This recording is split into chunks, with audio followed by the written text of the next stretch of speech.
How to redeem Fortnite gift card on PS5. Hi guys, welcome to our channel. Let's begin. If you want to redeem your Fortnite gift card on PS5, follow these simple steps. Step 1 is to open up any web browser and search for Fortnite. Then you want to head over to this website, which is fortnite.com. Make sure to sign into your account.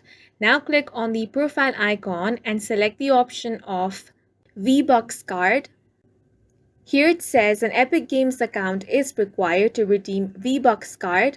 If you have Epic Games account, click on the Get Started option.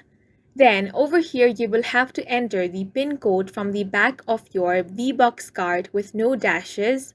Then click on the Next option. On the next step, it's going to ask you where do you want to use your V-Bucks. You want to choose your device. From the drop-down menu, select PlayStation, then click on the next option. Now review the details and click confirm if the Epic account, device and new balance are all correct. Now you can open Fortnite on your PlayStation PS5 system to view and spend your V-Bucks. And that's it for this video. If you found it helpful, please make sure to hit the like button and subscribe for more videos like this.